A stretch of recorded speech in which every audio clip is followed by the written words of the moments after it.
In the modern underworld, a watermark can be deadlier than a bullet. On a fog-thick evening in November 2023, Leopoldo Fiorentini, the head of Milan's most powerful crime family, was 3 seconds away from signing over $250 million for a tech banking acquisition that didn't exist. Interpol didn't catch it. His lawyers didn't see it. The person who saved the most feared man in northern Italy was a 24-year-old waitress named Lol Barise, who was just trying to set down his double espresso. She leaned in, examined the document with a glance her father had trained into her since childhood, and whispered 6 words in an accent so aristocratic it could only come from Rome's oldest families. Those 6 words didn't just prevent a financial massacre. They ignited a hunt. This is the story of the accountant's daughter who inherited a death sentence. Before we dive into this incredible true story, I have to ask, have you ever noticed something everyone else missed? That tiny detail that changed everything? If you're already intrigued by Lol's gift, please hit that subscribe button and drop a comment telling me where you're watching from. I love seeing our community grow from Milan to New York to everywhere in between. Let's explore together how one woman's inheritance became both her curse and her salvation. Now, let's step inside the gilded cage. To understand how close Leopoldo Fiorentini came to annihilation, you have to understand the setting. This wasn't some smoky backroom. This was happening at the Gilded Cage, an invitation-only lounge in Milan's Quadrilatero district, where membership costs more than most people earn in a lifetime. It was November 17th. Outside, fog rolled off the Navigli canals, but inside the temperature was maintained at a precise 20 degrees Celsius. Leopoldo Fiorentini occupied the private alcove. The Venetian corner, the booth with sight lines to every entrance, every exit, every vulnerability, chosen with military precision. Leopoldo isn't your stereotype of organized crime. He doesn't shout. He doesn't threaten. He wears Brioni suits tailored in Rome, holds dual degrees in economics and international law from Bocconi, and controls Fiorentini Holdings, a multinational conglomerate that trades legitimate equity by day and restructures the family's empire by night. He is 38, calculating, and lethally disciplined. Sitting across from him was a man named Adriano Marchetti. Marchetti was a phantom in the world of high finance. He brokered acquisitions for the ultra-wealthy tech startups needing silent investors, old money families liquidating assets without regulatory scrutiny. Marchetti was impeccable, silver at the temples, exuding the kind of certainty that comes from never having lost. "The acquisition is pristine, Mr. Fiorentini," Marchetti said, sliding a burgundy portfolio across the marble table. Ventura Tech Bank, established 2015, headquarters in Lugano. Full regulatory compliance. Digital banking infrastructure serving 300,000 clients. Purchase price, $250 million. Full liquidity transfer upon signature. Leopoldo didn't reach for the papers yet. He took a measured sip of his Barolo. He was looking for a way to consolidate a staggering influx of international revenue before the European Banking Authority launched its audit of his shipping operations. Lol Barise learned to read financial documents before she learned to read fairy tales. While other children in Rome were memorizing multiplication tables, she was sitting on her father's knee in his study near the Pantheon, watching him circle discrepancies in Vatican pension fund statements with a fountain pen that cost more than their monthly rent. Her father, Giacomo Barise, didn't work for the church officially. He worked for the men who made the church's money disappear and reappear in more convenient jurisdictions. "Find the ghost, Lol," he would whisper, sliding a balance sheet across his mahogany desk. She was 7 years old, her legs dangling from the leather chair, squinting at columns of numbers that blurred together like rain on glass. Every lie leaves a shadow. The numbers always confess what men won't. Giacomo had a gift, the ability to see patterns in chaos, to detect the microscopic irregularities that separated legitimate transactions from elaborate frauds. He could glance at a corporate acquisition and identify the shell company buried 6 layers deep. He could examine a wire transfer receipt and know, just from the routing sequence, that the money had passed through 3 different continents in under 90 seconds. The Roman elite paid him extraordinary sums to find their enemies' secrets and hide their own. But Giacomo made one catastrophic mistake. He found money that was never supposed to be found, a €40 million slush fund hidden inside a reconstruction contract, money that belonged to men who considered murder a standard operating expense. 3 weeks after he delivered his final report, Giacomo Barese was found in his office, an apparent suicide. The fountain pen still in his hand. Lowell was 16. She knew it wasn't suicide. Her father had taught her to see what others missed, and she saw everything wrong with the scene, the ink splatter pattern, the angle of entry, the fact that he was left-handed, but the pen was in his right hand. But knowing the truth and surviving it were different calculations entirely. So Lowell Barese disappeared. She erased her university applications, burned her father's files, and reinvented herself as invisible. A waitress. Forgettable. The kind of woman powerful men look through, not at. She moved to Milan, changed her surname, and swore she would never use her father's gift again. Until the evening she watched Leopoldo Fiorentini reach for a pen that would destroy him.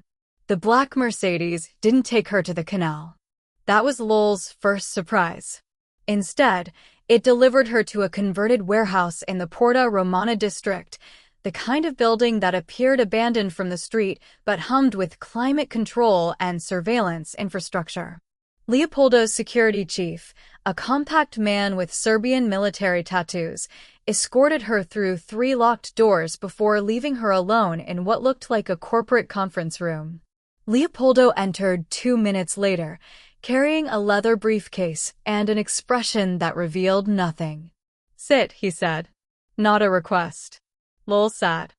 Her hands were steady, but her pulse was screaming. She'd broken 8 years of invisibility for a man who could erase her with a phone call, and now she was alone with him in a room that probably had soundproof walls. Leopoldo placed the briefcase on the glass table between them and opened it. Inside were financial statements, quarterly reports for Fiorentini Holdings, bound in navy portfolios with a kind of production value that suggested legitimacy. He slid one across to her. "You have an interesting accent for a waitress," he said, his tone clinical. "Roman nobility. Probably Perioli district. Education at a private lyceum, linguistics or economics. And you recognized a Vatican banking watermark that hasn't been used since the financial crisis." He leaned back in his chair.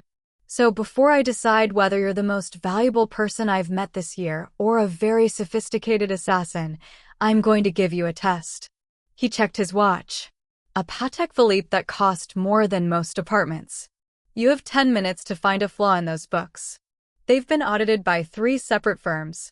My accountants assure me they're immaculate." His eyes locked onto hers with predatory focus. "If you find nothing, you're lying about your skills, which means you're working for someone. If you find something, you're going to tell me who taught you to see it." Lowell opened the portfolio. Her father's voice echoed in her memory. The numbers always confess what men won't. Her fingers moved across the pages with trained precision: balance sheets, cash flow statements, subsidiary acquisitions. She wasn't looking for obvious fraud. She was looking for the shadow. The ghost her father had taught her to hunt. She found it in 7 minutes. "You have a leak," Lowell said quietly, turning the portfolio toward him. "Right here. Someone's been stealing from you for 18 months. Leopoldo didn't move. He simply stared at the page Lowell had marked with her finger, his expression carved from ice. She could feel the weight of his attention like atmospheric pressure before a storm. "Explain," he said. Lowell took a breath. This was the moment her father had prepared her for without knowing it, the moment when seeing the invisible either saved your life or ended it. "Ventura Tech Bank doesn't exist," she began. "I mean, it exists on paper. It has regulatory filings, a headquarters address in Lugano, even customer accounts. But it's a shell. A sophisticated one, but still hollow. She pulled the acquisition documents closer. Look at the liquidity statements. 300,000 clients, but the transaction volume is wrong. The ratios don't match real banking activity. It's statistical noise designed to pass automated audits. Leopoldo's jaw tightened almost imperceptibly. Lowell continued, her voice gaining confidence. The $250 million you were going to transfer wouldn't have purchased a bank. It would have been routed through Ventura Tecca's Lugano accounts, then fragmented across dozens of correspondent banks, Singapore, Dubai, the Caymans. Each transferred just under the reporting threshold. Within 72 hours, your money would have been atomized into 1,000 untraceable pieces. And Marchetti? Leopoldo's voice was surgical. A proxy. Probably doesn't even know who's running the operation. He was paid to deliver the deal and disappear. The people behind this are what my father used to call the Ghost Syndicate, white-collar predators who don't steal with guns. They steal with paperwork. Lowell met his eyes. They've done this before. They identify cash-heavy organizations facing regulatory pressure, offer them a clean acquisition to park their money, then drain the accounts before anyone realizes the bank was never real. Leopoldo stood abruptly, walking to the window. Outside, Milan's lights glittered like a circuit board. When he spoke, his voice carried something Lowell hadn't heard before, not anger, but calculation. You said there's a leak in my organization. Someone authorized this deal. Someone vouched for Marchetti's credibility. He turned back to her. Who? Lowell pulled another document from the portfolio, an internal authorization memo, with a signature at the bottom. The signature belonged to Leopoldo's second-in-command, his most trusted capo. Your cousin, she said quietly. Matteo Fiorentini. He's been selling you out for 6 months. The conference room at Fiorentini Holdings had windows overlooking the Duomo, but none of the 6 men seated around the table were admiring the view. They were staring at Lowell like she was a stain on expensive upholstery. Leopoldo had summoned his inner circle for an emergency meeting at 11 o'clock on a Thursday night, and instead of explaining the crisis, he'd walked in with a waitress. Gentlemen, Leopoldo said, his tone allowing no interruption, this is Lowell Burries. As of tonight, she is my senior investment advisor. All financial decisions over 5 million euros require her signature alongside mine. The silence that followed could have stopped a heartbeat. Matteo Fiorentini, Leopoldo's cousin, the man whose signature Lowell had identified on the fraudulent authorization, leaned back in his chair with theatrical disbelief. You're joking. Leo, this is the girl who brings you coffee at the Gilded Cage. She also prevented me from losing $250 million this evening, Leopoldo replied. Which is more than I can say for our current financial team. Another capo, a heavy-set man named Salvatore, laughed outright. With respect, boss, what exactly are her qualifications? Did she minor in economics while getting her degree in carrying plates? Lowell felt the familiar weight of being underestimated. It was the same feeling she'd cultivated for 8 years, the invisibility that kept her alive. But now Leopoldo was ripping that cover away, and she could either sink or prove why her father's enemies had been terrified of him. My qualifications, Lowell said quietly, her Roman accent cutting through the mockery like a blade, are that I can see what you can't. For instance, I can see that 3 of you have been routing personal expenses through subsidiary accounts. I can see that your Q3 shipping manifests show cargo volume that exceeds your fuel consumption by 18%, which means someone is either falsifying weight reports or skimming product. She turned to Matteo. And I can see that you authorized a $250 million acquisition of a bank that doesn't exist, which makes you either catastrophically incompetent or a traitor. The room went rigid. Matteo's face drained of color. Leopoldo didn't smile, but something glacial settled in his expression. Lowell has my complete confidence. Anyone who has a problem with that can submit their resignation. He paused. Or we can discuss it in a more private setting. No one spoke. No one moved. Good, Leopoldo said. Now let's talk about how we're going to dismantle the people who tried to destroy us. The Palazzo della Permanente glittered like a jewelry box that evening, filled with Milan's elite pretending their money was clean. The annual Financial Innovation Gala drew bankers, diplomats, and the kind of wealth that moved markets with phone calls. Lowell stood near a marble column in a black Valentino gown that Leopoldo's people had delivered to her apartment that morning, feeling like an imposter among women who'd been born into this world instead of studying it from her father's office. But she wasn't here to blend in. She was here to hunt. Leopoldo worked the room with practiced charm, shaking hands with politicians and fund managers while his security detail maintained invisible perimeters. Lowell drifted toward the champagne terrace, where clusters of men in bespoke suits discussed markets and mergers in voices lubricated by moat. Her father had taught her that powerful men revealed their secrets in 3 languages: what they said in public, what they said in private, and what they said when they thought no one was listening who mattered. She positioned herself near a group of Swiss bankers, playing the role of decorative arm candy examining her phone. They were speaking Romansh, a dialect so rare that most Italians wouldn't recognize it as language at all. But Giacomo Barese had worked with Vatican financiers who used Romansh specifically because it was invisible to outsiders. The Fiorentini deal collapsed, one of them said, his tone carrying disappointment rather than surprise. Marchetti called it off this afternoon. Said the target got spooked. Unfortunate, another replied. That's the 3rd family we've lost this quarter. Someone's educating them. A third voice, older and commanding. It doesn't matter. The syndicate has 6 other acquisitions in motion. The Costas in Napoli, the Brandis in Torino. We'll recover the losses by spring. He sipped his champagne. Besides, Fiorentini was always a risk. Too smart, too disciplined. The desperate ones are easier. Lowell's pulse accelerated. She'd just confirmed that the Ghost Syndicate wasn't a single operation. It was a systematic campaign targeting multiple crime families across Italy. And they were operating under the assumption that their victims were too proud or too ignorant to recognize financial warfare. She caught Leopoldo's eye across the terrace and gave the slightest nod. He excused himself from a conversation with a parliament member and moved toward her with predatory purpose.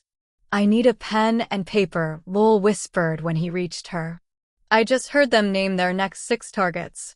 Lowell spent 3 days in a converted office at Fiorentini Holdings that had become her war room, surrounded by documents that painted a portrait of betrayal in spreadsheets and wire transfers. Leopoldo had given her access to everything: 10 years of internal communications, banking records, acquisition histories. She was looking for the thread that connected Matteo Fiorentini to the Ghost Syndicate, and she found it buried in metadata most people wouldn't know existed. The first anomaly appeared in email timestamps. Matteo had received a message from an encrypted address exactly 48 hours before he'd first mentioned the Venturatech acquisition to Leopoldo. The message itself had been deleted, but the server logs showed it had contained an attachment, a PDF labeled investment_opportunity_confidential. Lowell cross-referenced the date with Matteo's calendar. He'd taken a personal trip to Lugano that weekend. No business meetings listed. No family events. Just 2 days in Switzerland with no documented purpose. Then she found the bank account. It was hidden behind a Panamanian shell corporation, 3 layers deep, but Lowell had learned from a master. Her father used to say that money moved like water. It always left traces: condensation on glass, erosion in stone. She followed the evaporation trail backward through correspondent banks until she found the source: a transfer of €2 million into Matteo's shell company, dated 1 week after his Lugano trip. But what made her blood freeze wasn't the payment. It was the memo line, visible only in the raw transaction data: consultation fee, board seat pending successful acquisition. Matteo hadn't just been bribed to authorize the fraudulent deal. He'd been promised a position in the Ghost Syndicate itself.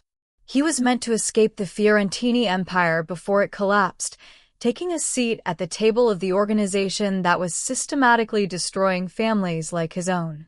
Lowell printed the evidence and found Leopoldo in his private office, standing at the window with the kind of stillness that preceded violence. "It's worse than we thought," she said, placing the documents on his desk. Matteo wasn't just a useful idiot. He was a willing participant. They offered him a partnership. He was going to watch your family burn and profit from the ashes. Leopoldo picked up the bank transfer record, his expression unreadable. When he finally spoke, his voice carried the weight of a death sentence. "Where is he now?" "Your security tracked him to a villa in Como. He's packing." Leopoldo reached for his phone. "Not anymore. Not anymore." 2 words that just signed a death warrant. Matteo chose betrayal, and now everything is about to explode. If your heart is racing right now, you understand what's at stake. This isn't just about money, it's about family, blood, and the price of treachery. The next few minutes will determine whether €250 million vanishes forever or whether Lowell can do the impossible. Make sure you're subscribed, because what happens next is a high-stakes race against time that will leave you breathless. The Ghost Syndicate thinks they've won, but they're about to learn why you never underestimate the accountant's daughter. The call came at 4 in the morning. Lowell was still awake in her apartment, analyzing the Ghost Syndicate's network topology, when Leopoldo's name flashed on her phone. "Matteo ran," he said without preamble. "He triggered the Ventura Tech transaction remotely before we could reach him. The $250 million transfer is processing. We have 90 minutes before it clears through the correspondent banks and disappears." Lowell was already pulling on clothes. "Where are you?" "Heading to Ventura Tech's Milan Operations Center. It's a front, but they maintain physical servers for authenticity. If we can access their system directly, we can reverse the transaction." His voice carried controlled urgency. "I need you there. My people know how to break down doors. You know how to break into banks." 20 minutes later, Lowell was in the back of Leopoldo's Mercedes, racing through pre-dawn Milan at speeds that turned streetlights into golden streaks. The Ventura Tech building was a glass tower in the Porta Nuova district, all modern architecture and corporate anonymity. Leopoldo's team had already disabled security and breached the lobby by the time they arrived. The server room was on the 12th floor, a climate-controlled vault that hummed with expensive hardware, maintaining an elaborate lie. Lowell sat down at the main terminal while Leopoldo's technical specialist, a former Italian intelligence officer named Costa, worked to bypass the authentication protocols. "We're in," Costa said, stepping back. "But I don't know what I'm looking at. This isn't standard banking architecture." Lowell's fingers moved across the keyboard with trained precision. Her father had made her practice on dummy systems when she was 13, teaching her that financial institutions were just databases with pretensions. She navigated through layers of encryption until she found the transaction queue, a list of pending transfers that included Leopoldo's $250 million, scheduled to fragment and disperse in 43 minutes. "I need administrative access to cancel this," Lowell said. "The kill switch requires dual authentication, a password, and a biometric scan. Can you bypass it?" Leopoldo asked. Lowell pulled up the user directory, her pulse accelerating as she recognized a name in the administrative access list. "I don't have to bypass it. I can use Matteo's credentials. He's listed as an authorized signatory." She typed rapidly, her father's lessons translating into muscle memory. The system accepted Matteo's username. Then it demanded his fingerprint. Leopoldo pulled out his phone and made a call. "Bring me Matteo's right hand." Matteo arrived in restraints 18 minutes later, his right hand trembling as Leopoldo's security chief pressed it against the biometric scanner. The system accepted his fingerprint with a soft chime, and Lowell was inside the administrative core of Ventura Tech's infrastructure, the beating heart of a fraud that had destroyed families across Europe. She canceled the pending transaction first, watching the $250 million freeze in digital suspension before routing back to Fiorentini Holdings' primary account. Leopoldo stood behind her, silent but present, while Costa monitored the security feeds for any sign that the Ghost Syndicate had detected the breach. But Lowell wasn't finished. Her father used to tell her that defense was temporary, only counterattack created lasting safety. She navigated deeper into Ventura Teca's architecture, past the theatrical front end designed to fool auditors, into the shadow ledgers where the real money lived. What she found made her breath catch. The Ghost Syndicate hadn't just created one fake bank. They'd created 17, each one a perfectly crafted shell designed to drain a different target. The combined deposits from their victims over the past 3 years totaled nearly €2 billion, all of it pooled in a master account in the Seychelles, waiting to be distributed to the syndicate's partners. "How much time do we have?" Lowell asked Costa. He checked his watch. Maybe 20 minutes before their overnight monitoring systems flagged the intrusion. 20 minutes to dismantle an empire. Lowell's fingers moved with surgical precision. She created a new routing protocol, one that would redirect every euro in the syndicate's master account into the Fiorentini Foundation, Leopoldo's legitimate charitable organization that funded hospitals and schools across northern Italy. The money would be cleaned through philanthropy, transformed from stolen assets into public good, impossible to reclaim without admitting the theft. She executed the transfer protocol and watched €2 billion begin moving across international banking networks like blood changing direction in veins. The syndicate's account balance fell toward zero in real time.